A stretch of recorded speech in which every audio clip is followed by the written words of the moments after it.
Hello friends. Welcome to Current Affairs Review. Topic for today's video is what is ailing India's PDS. The Public Distribution System, abbreviated as PDS, is an Indian food security scheme instituted by the Government of India to procure and distribute food and non-food basic essentials to the poorest strata at heavily subsidized rates. The basic idea behind the formulation of PDS was to avail food to poorer strata at affordable prices with an intention of ensuring food security. PDS had its genesis during the World War II food crisis, and later it was expanded to rise up to the challenges of food shortages during 1960s. An establishment of FCI followed for the procurement and storage of food. In 1992, it was revamped and called Revamped PDS. Later in 1997 it was rechristened as Targeted PDS, TPDS, to specifically target the needy beneficiaries and delist the well-off sections. In 2003, Antyodaya Anna Yojana was initiated to target the poorest of the poor 1 crore population of India. Later in 2013, Government of India had enacted National Food Security Act that predominantly relies on PDS, thereby making PDS a statutory right. Owing to the sheer scale of the scheme, it is riddled with identification errors for inclusion and exclusion errors have been resulting in wastage of the valuable resources. Due to the government's price guarantee, many farmers, particularly those who grow paddy and wheat, prefer to sell their products to the government rather than the open market.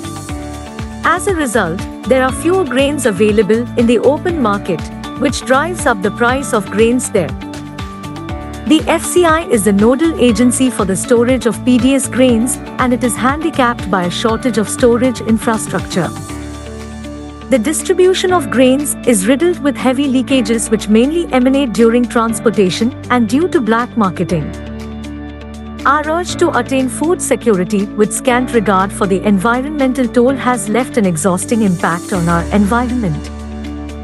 Our PDS, right from the beginning, is purely focused on calorific aspects rather than nutritional aspects. As a result, even though India has achieved food sufficiency, still the majority of the population suffers from malnutrition.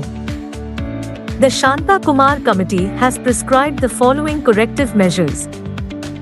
Adopt decentralized procurement system wherein states that have already developed adequate procurement infrastructure are allowed to procure the grains directly from the farmers, averting the FCI route and do away with the open-ended procurement.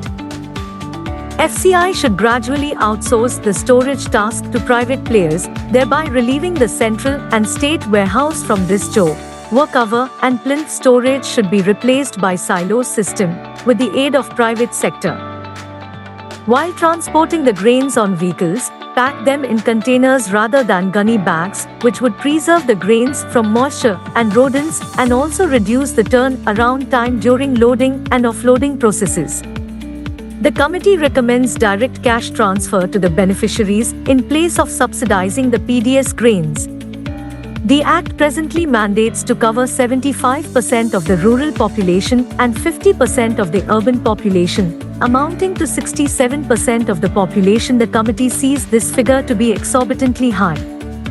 The PDS grains are highly subsidized to an extent that India has spent 2.94 lakh crores on food subsidies for the years 2021 to 2022. Hence, the committee proposes the subsidies be rationalized. All the beneficiary profiles have been computerized and linked to Aadhaar, which would remove the duplicate and ghost beneficiaries. Since a lot of corruption has been unearthed at FPS levels, many states have computerized the transactions at FPS. The transportation trucks are GPS tagged and hence can be tracked where their movements and arrival at FPS can be known through portals, thereby leaving no room for concealment of stocks. People who subscribe to SMS-based alerts would get notified on their mobiles about the arrival of stocks at FPS.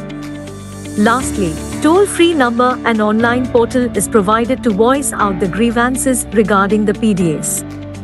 The onset of COVID had necessitated a total lockdown in the country. As a result, people's incomes have nosedived during the lockdown. Hence, the center wasted no time and rose up to the challenge by declaring a slew of reforms to strengthen the PDS and insulate it from the pandemic disruptions and vagaries. During the lockdown period, the center has notified the Pradhan Mantri Garib Kalyan Anna Yojana, which aims to provide 5 kilograms of rice or wheat and 1 kilogram of pulses to eligible people free of cost. The NFSA beneficiaries could avail their PDS quota from any electronic point of sale enabled fair price shops from any state in India using their existing ration cards with biometric authentication. Under Atma Nirbhar Bharat scheme, 5 kilograms food grains per person per month were delivered to stranded migrants and all those in need at free of cost, obviating the need for ration cards for a period of 2 months. These measures, along with a few others, have ensured that PDS stood resilient among the chaotic pandemic that threatened to land us into a food crisis. Download material for this issue from our website. Please like and share this video. Please subscribe our channel and hit the bell icon to stay updated. Thank you.